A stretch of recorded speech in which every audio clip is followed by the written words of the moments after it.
For the most part, other than the repair I just mentioned and the turn that's about to happen, that's kind of the way the portfolio has been running, at least for the past 6 months or so. Things have been great this year. The total bill ended up being just north of $15,000 worth of damage because, again, some fucking crackhead decided they wanted to steal a water heater.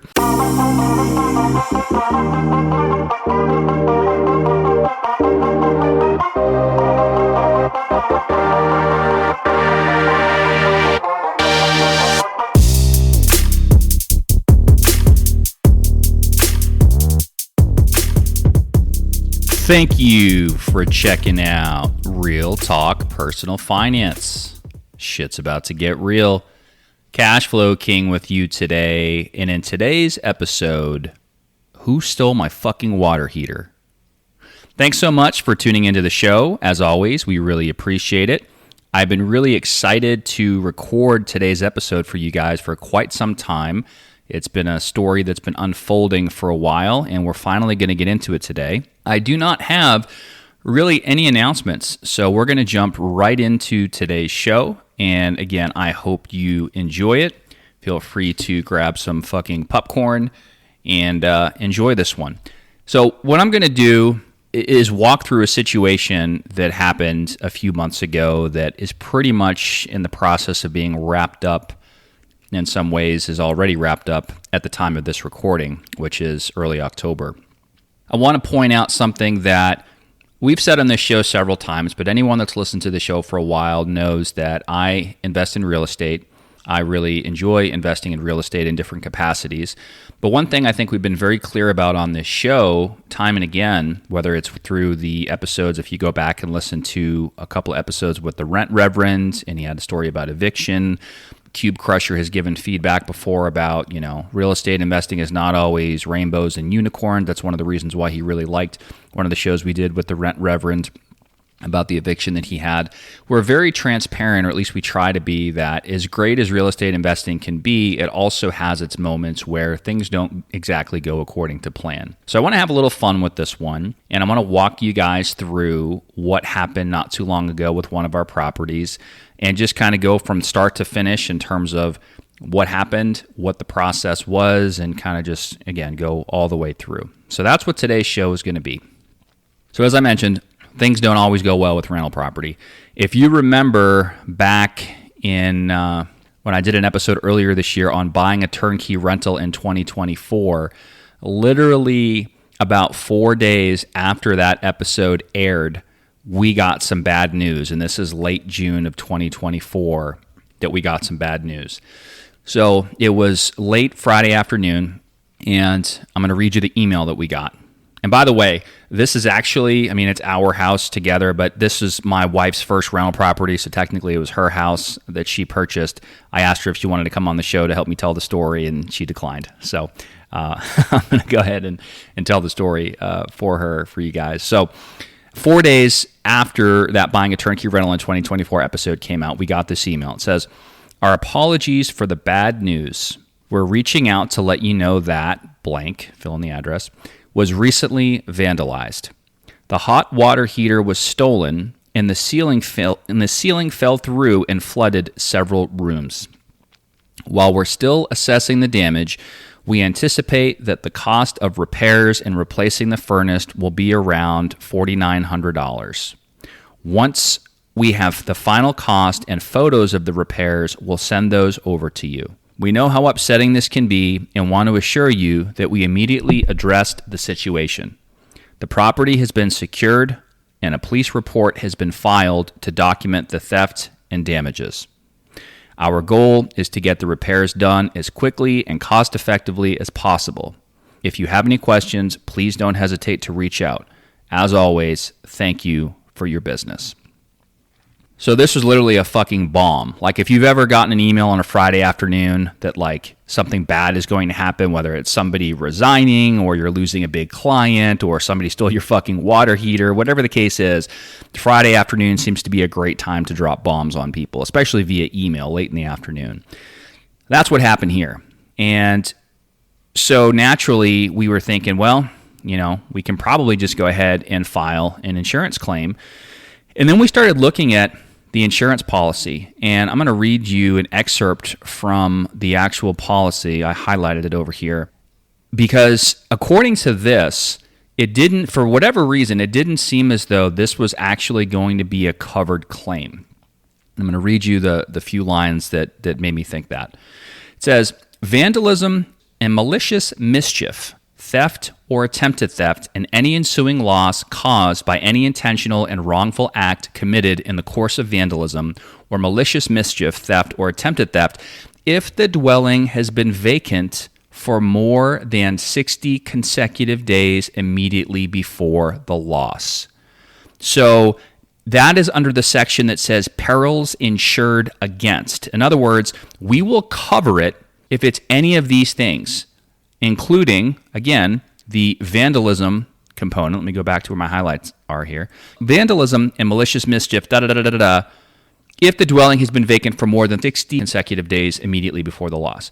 To me, that seems fucking ass backwards, because why would you cover a loss if the property were vacant for more than 60 days, but if it was recently vacant and it was vacant for fewer than 60 days, which it was, that you wouldn't cover it, right? I'm trying to read between the lines when I'm looking this over. This is Friday afternoon, and it's like, holy shit, And so I thought, well, they might not cover it at all. I don't know why it's worded that way in the policy. That's kind of crazy. But you know what? Fuck it. We're going to go ahead and submit a claim. What's the worst thing that can happen? The worst thing that can happen is they can turn around and say, sorry, denied, right?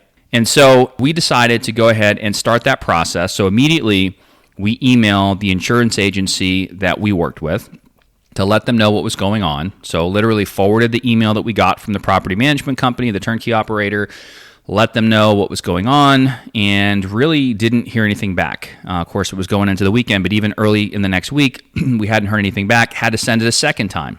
And again, I am responding to this exact same email chain to have a paper trail and documentation of this was reported, and it was all dated and timestamped immediately after we found out. Here we are reporting it again. We need a response, so on and so forth. And finally, they did respond. So once we reached out to our insurance agency that we work with, they report this to the insurance carrier directly, their claims department, essentially. At that point, there's an insurance adjuster that is assigned at the insurance carrier level. And then the agency that we're working with, they have somebody that's in claims, essentially an attorney, claims counsel. They provided their contact information and pretty much kept in touch with us to make sure that things were moving along. So if we hadn't heard from the adjuster in a reasonable amount of time, things like that, they would kind of step in if needed and help move the ball forward, which was kind of nice. So this all happens in late June, okay, when we got the bad news and we report it to the insurance agency, and the insurance adjuster is getting assigned, and we get an email from claims counsel at the agency that we work with. This is all happening in late June, kind of spills over into early July. Of course, you have the July 4th holiday, right? So you got a lot of people that are out of the office, and shit, typically slows down and whatnot. And then finally in late July, we received a letter via email confirming the details. So it had the date of the loss that was reported. It had our policy information and policy number, so on and so forth. Okay. Then the adjuster is working with the property management company to get into the actual property to inspect it.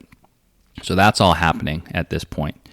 And I don't know why it took so long, because I had asked for it repeatedly, but eventually, finally, in early August, we got a police report, which basically didn't say shit.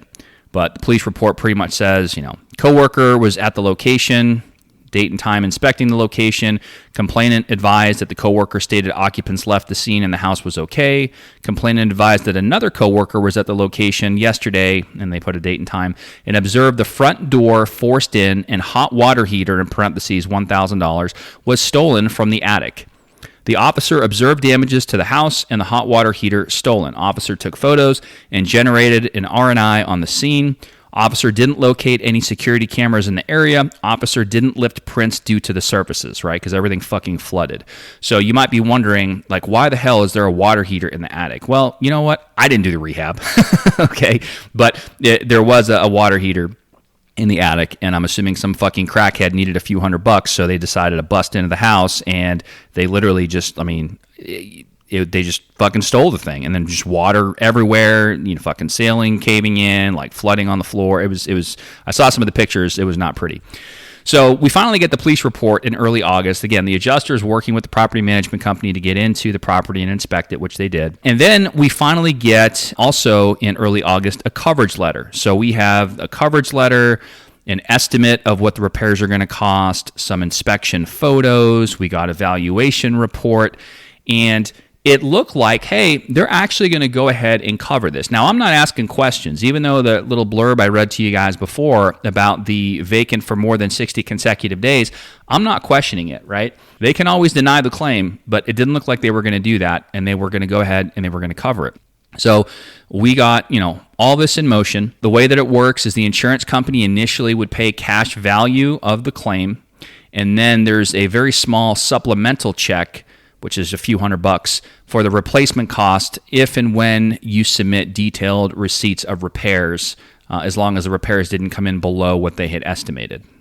So property management company sends the contract to us to do the repairs based on the insurance findings, and it was nice because supposedly, according to them, we would not have to come out of pocket for anything. So, that was going to be nice. And I initially, one of the reasons I had the call, I alluded to this on the last episode with the property management company, is I took that to mean, hey, here's the initial cash value check that the insurance company sent you.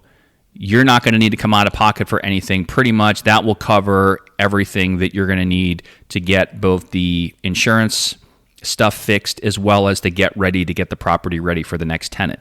And that was my bad for making that assumption. I did go back and forth over email with them a few different times just to kind of confirm, because it almost seemed too good to be true to me that we weren't going to have to come out of pocket for anything. And finally just got off the phone a little while ago with the property management company, with the manager of client service over there, and we were talking through it, and she basically explained, it sounds like there was a little bit of a misinterpretation, a miscommunication. What we meant was we would be able to more than likely do both the cost of the insurance repairs and the cost of the get ready, and all you would have to do is pay your deductible on the insurance, and you wouldn't have to pay anything above and beyond that. That's what they meant by that. So there was a misunderstanding on my part as far as that goes. So we got a check from the insurance company early to mid-August. They made it payable to both the owners, right, as well as the mortgage servicer, because there is a loan on the property.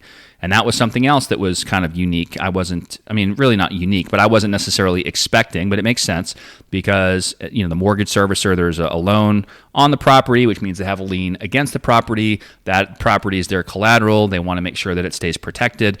And so, we had to call over to the servicer and ask them about their protocol for how do you guys want to handle this. They had us endorse the check, upload it to their secured portal, and then they basically signed off on it and then released the funds directly to us. We actually had the funds in hand probably middle to end of August at this point, and we just went ahead, when rates were a little bit higher at the time, and ripped it into a high-yield savings account to collect a couple pennies in interest while we were waiting on the bill from the property management company. And as I mentioned, we had a call with the PM earlier in October, just basically today, to understand the billing breakdown. And the way that they explained it to me, because I thought it was really interesting, that the amount of the contract that they had us sign and the amount that they were basically charging for the entire thing was to the penny the exact amount that the insurance company quoted. So it was like, hey, here's what the total cost is going to be. And it was to the penny. And I'm like, this just seems really weird, because you guys told me if the repairs were less than this, then you would only charge for whatever the repairs were. And I assumed if they were more, then you would charge more. And they explained to me that, and I thought this was interesting, but if the amount that they quote, which they use the estimate from the insurance company, and they say normally their costs are a little bit less than what the insurance company estimates, not enough to offset someone's deductible necessarily, but enough that as long as the total costs of everything come in under 10%, in other words, the overage is not more than 10% of the estimated amount, then they're only going to charge what they quoted us. So, in this case, the total bill ended up being just north of $15,000 worth of damage because, again, some fucking crackhead decided they wanted to steal a water heater. And as long as that came in there was not an overage of over 10%, then that's what they were going to charge us. And so the good news, or the silver lining, if there is one in this entire situation, is that due to the fact that there were overlapping repairs for the get ready as well as the insurance repairs, right? I mean, you're not going to turn a property and have somebody move in when the floors are still wet, right? So if they have to replace the flooring, even if these idiots didn't steal the fucking water heater and the floors needed to be replaced anyway, well, normally that's just going to be cost of the get ready to do whatever they need to do with the floors. Well, now it's part of an insurance claim because they have to, redo the flooring. And so that's also going to be, bode well for and be necessary to complete as part of the get ready, but that's going to be picked up by the insurance essentially in this case, right? So the way that it ended up working out, we got a check initially for a little over $12,000 from the insurance company. There's a supplemental check of a few $100 that's coming in. The total bill for everything was just north of $15,000, and we had a $2,500 deductible. So we got to come out of pocket for the $2,500 deductible. The insurance company, luckily, is picking up the rest of it, and unless something changes at the 11th hour, the way I understand it is all of the get-ready repairs were wrapped into this as well, so we should not be getting a separate bill for the get-ready. The only thing we would have to pay in this case is the half a month's rent to place the new tenant, which, as I started to talk about on that other show, they said they were going to remarket it at $1,350. When this started, this property initially a few years back was renting for $885. They were able to successfully place a tenant at $1,350, so that's the new rent. So of course we pay a half a month's rent for placement, so $675. That's going to happen no matter what. So essentially, it costs us $2,500 for all of this to happen, which, by the way, I was trying to hit a bonus on a credit card, new sign-up bonus, and the bonus on that card was pretty hefty. We put some other stuff on this card, but it was $1,000, and the way that this one works, it's not just points, it's actually cash back. So we'll essentially get a $1,000 cash rebate. So that $2,500 deductible is effectively $1,500, and the cost of the whole thing again was basically 10x that of over $15,000 for an all-in figure. In the meantime, from late June until mid-September is actually when they released it at the $1,350. So it has been rented for almost a month now. So it didn't quite take, the entire time for this to happen. They were working through it, the whole way through. We did have lost rent for the month of July, for the month of August, and for a couple weeks in September.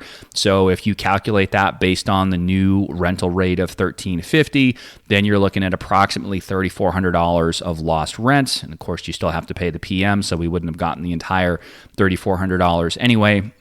But if you take, say, $3,400 of lost rent plus the effective $1,500 out of pocket for the deductible after the $1,000 credit card rebate, we're basically all in at $4,900, call it $5,000 for this whole thing to happen because some asshole wanted to probably get a few $100s for maybe some parts or something in the fucking water heater. So anyway, that's kind of how this whole thing went down. So what we're doing is they're letting us, the property management company is going to let us go ahead and put the amount of the deductible on that credit card to hit the bonus and get our cash back. And then we're going to put the rest of it, we're just going to pay them through ACH. We're going to sign a bank draft agreement for them to be able to go ahead and take the funds out of that account. So I went ahead and submitted from the high yield savings over to the checking account for these properties, or for this property in particular, which is part of another portfolio. And once the money hits that other account, we'll go ahead and sign off on everything. They'll take the funds and everybody is good to go. They were going to let me float it from the rent. Sometimes for lesser amounts, they will let you float it. So, they'll just deduct it from the rents essentially. And if I really wanted to do that, they would. But we decided, we got the money. The insurance company paid it. We've been sitting on it for a little while, waiting for the bill to come through. We're just going to go ahead and pay you guys lump sum, and be done. So that's basically what we're going to do. So that's kind of the story. Was really surprised that this whole thing happened. It was definitely an email that we didn't want to get because initially they quoted just under $5,000 in terms of how much they thought it was going to take to get this thing back and rent ready. And we had a deductible of $2,500. We almost didn't submit the claim. Almost just said, well, they're not going to cover it based on their insurance document more than likely anyway. Why would I submit a claim for $5,000, have my insurance go up, and have to pay half of it in the form of a $2,500 deductible anyway? Why wouldn't we just eat that? And we almost did. But I thought, you know what? We pay out a lot of money in insurance premiums on these properties. This is something legitimate that happened. It's a legitimate claim.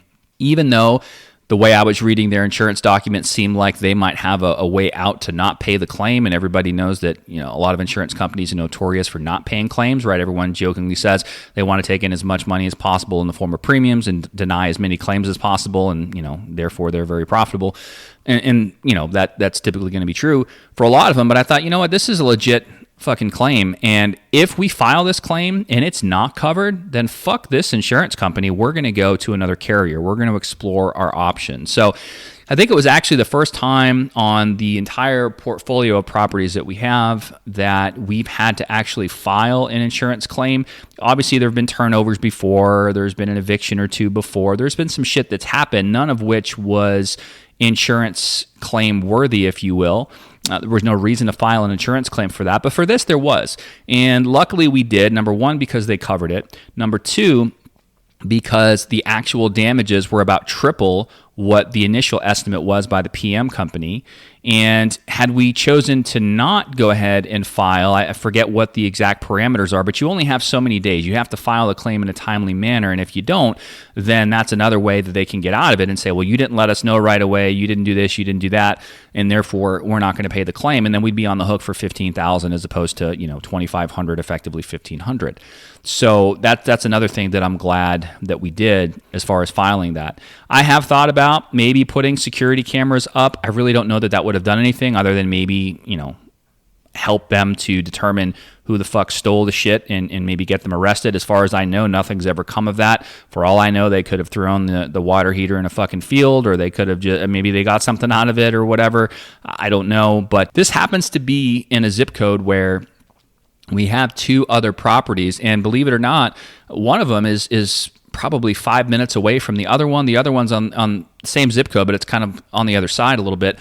But I would buy again in this area. It just goes to show that no matter what, things can happen. Even though this is our favorite zip code, even though we've had good luck with properties in this zip code and we'll continue to buy properties in this zip code, shit happens, right? You could live in the nicest neighborhood and your car, your house, whatever can still get broken into. People still steal shit all the time, so you can never be too careful.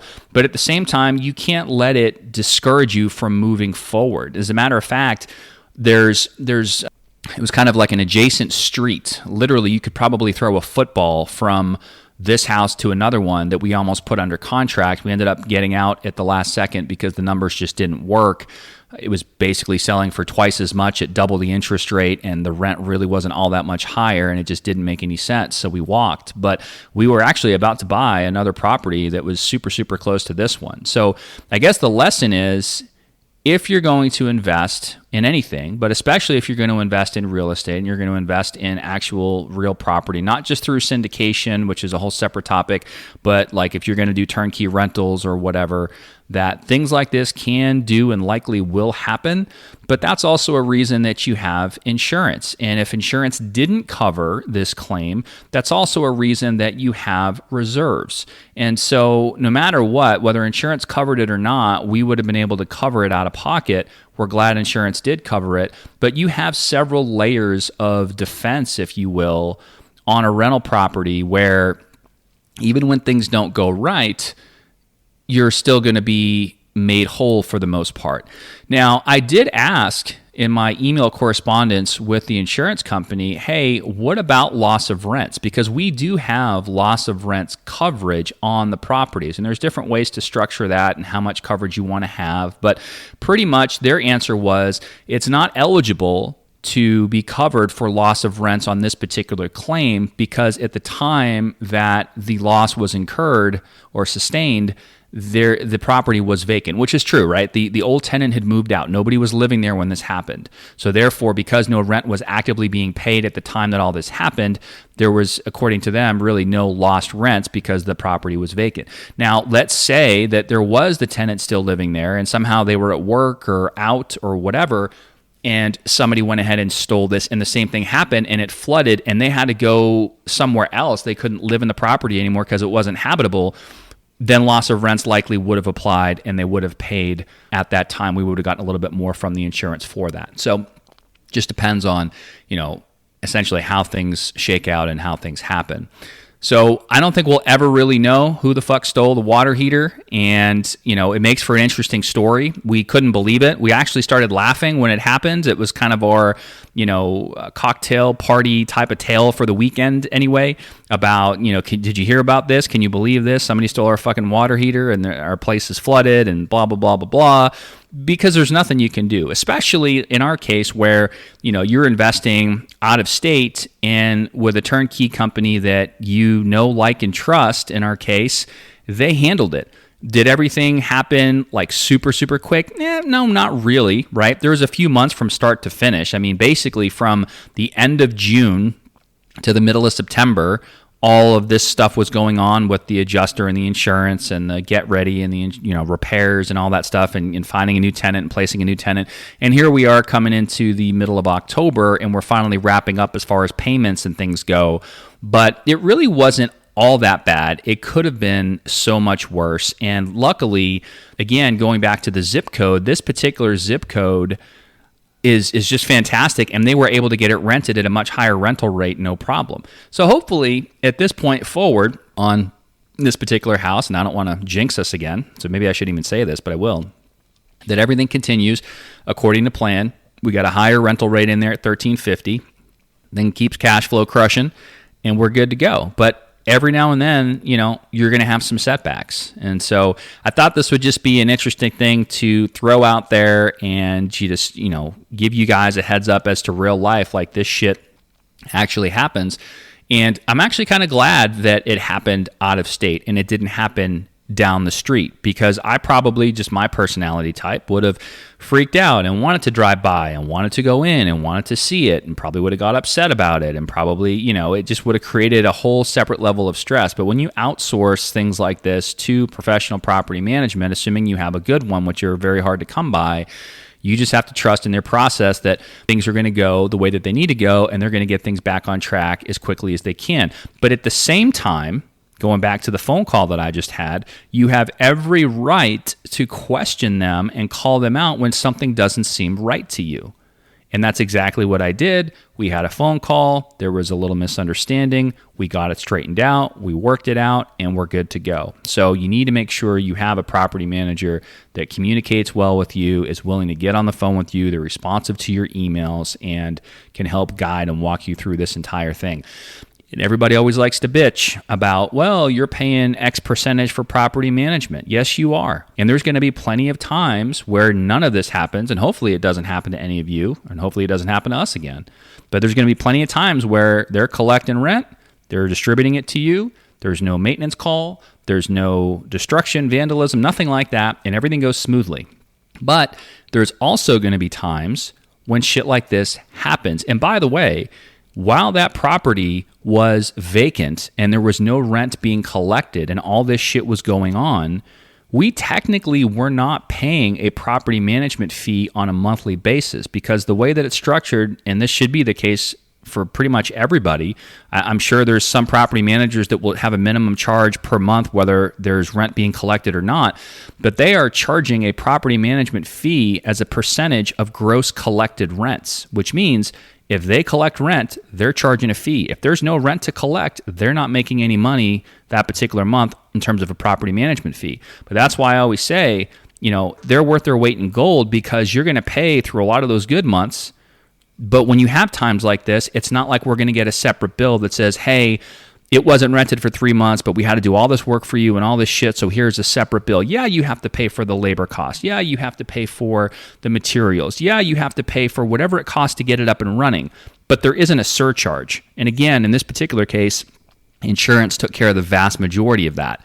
So that's another thing just to keep in mind. Yes, we were out some money, but so were they in the form of a property management fee on an ongoing basis, because there was nobody in there paying rent, so they couldn't collect their monthly fee. We weren't collecting our rent. We're kind of all aligned. It's in everybody's best interest to get this thing back online, to get it up and running, to get it repaired, to get it, everything replaced that needed to be, and move on. So that's kind of where we are. And again, I was really excited to record this show. I actually thought the show would end up being a little bit longer, but I did take some notes and had some bullet points, and I went through it fairly quickly. So hopefully you guys enjoyed it. If you have any feedback, if you have any questions, feel free to email the show, realtalkpersonalfinance@gmail.com. You can also text the show, click on the link in your show notes.